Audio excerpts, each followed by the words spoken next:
Baiklah, teman-teman, saya akan menjawab apakah situasi dunia dalam hal ini politik global ini telah berubah secara besar-besaran, atau perubahan yang begitu cepat. Ya, perubahan politik dunia ini sudah sangat banyak. Kita bisa melihat aktor-aktor negara yang bermain itu sudah semakin banyak. Kita bisa melihat Amerika Serikat, China, India, Perancis, Inggris, Kanada, Australia, India. Jadi kita bisa melihat saat ini contoh yang paling nyata di depan kita adalah mengenai suplai energi, yaitu minyak bumi dan gas.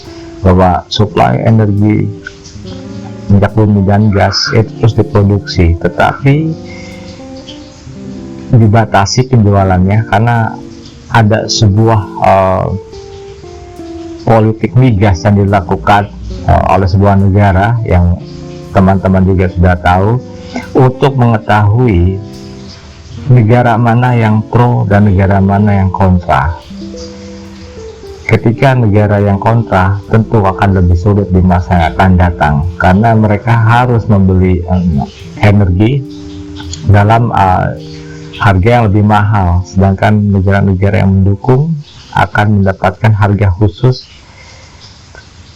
sesuai dengan kesepakatan dengan negara yang menerapkan politik migas tersebut.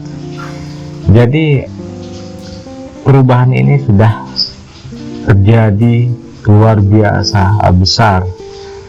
Tidak ada lagi sekarang dua negara yang memainkan peran penting seperti di era perang dingin, yaitu Uni Soviet dan Amerika Serikat. Sekarang akan semakin banyak aktor-aktor negara baru yang akan memainkan peranan global. Tentu mereka juga menyiapkan dulu kekuatannya, kekuatan teknologi, kekuatan militer, dan kekuatan ekonomi. Nah, bagi negara-negara yang tidak memiliki kekuatan tersebut akan sangat sulit untuk bisa bersaing di era saat ini.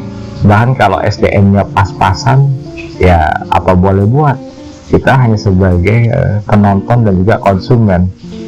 Disinilah pentingnya membangun kekuatan. Kita harus membangun kekuatan militer yang besar, karena kenapa? Ancaman itu akan terjadi setiap saat yang tidak pernah kita tahu. Kita harus mempunyai kekuatan politik global. Artinya apa? Kita bisa membuat bargaining atau daya tawar kepada banyak negara. Kita harus membangun kekuatan ekonomi, yaitu industri unggulan apa yang bisa menguasai dunia, sehingga negara-negara lain pun akan segan. Dan jelas dengan kekuatan ekonomi, pengaruh global kita akan semakin besar dan semakin meningkat. Jadi sangat penting ya, saat ini kita bisa melihat bangkitnya dua kekuatan baru, yaitu China dan juga Rusia, yang ingin menguasai dunia, ingin mengatur dunia. Bahkan kalau kita lihat dari beberapa artikel, mereka seperti yang membahas mengenai Rusia dan China, mereka seperti membagi kekuatan, yaitu untuk Eropa Rusia yang mengatur, dan untuk Asia China yang mengatur. Hal ini untuk menghentikan dominasi Amerika Serikat, Perancis, Inggris, Australia, dan juga Kanada. Banyak akan terjadi kejutan-kejutan dalam dunia politik global saat ini. Tapi kita juga harus mewaspadai ancaman-ancaman baru dari banyak negara, dan juga hal yang tidak pernah kita lihat.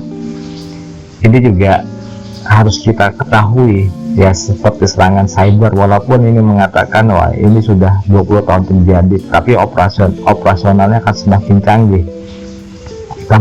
Kita belum tahu hacker-hacker ini ya, untuk kepentingan pribadi atau untuk kepentingan intelijen.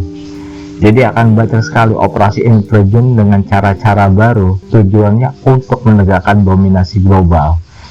Saya melihat bahwa banyak negara yang tidak siap menghadapi perubahan dunia saat ini. karena mereka tidak siap, karena mereka tidak punya keunggulan kompetitif dalam menghadapi derasnya pertarungan hegemoni global saat ini. Dan ini yang menjadi bahan kajian dalam global strategis. Perubahan dunia dari waktu ke waktu ini luar biasa cepat, luar biasa memberikan efek yang besar pada semua negara. Ini gambaran singkat saya tentang proses globalisasi khususnya tahun 2022, bahwa akan banyak aktor negara yang baru yang bermunculan. Tentu aktor-aktor baru ini harus mempunyai kekuatan, baik kekuatan ekonomi, kekuatan politik, dan kekuatan militernya, serta kekuatan teknologi. Jadi perubahan besar itu bukan akan terjadi, sedang terjadi, dan akan banyak lagi hal-hal yang baru yang harus kita lihat dan kita amati. Karena tanpa kita mengetahui tentang kondisi dunia pada tahun 2022, sangat sulit bagi kita untuk bisa bertahan atau survive menghadapi persaingan ini. Inilah dunia yang saat ini kita diami, inilah dunia yang saat ini kita lihat, dan inilah dunia di mana kita hidup. Perubahan telah terjadi di mana-mana. Saya September dari Global Strategis. Terima kasih.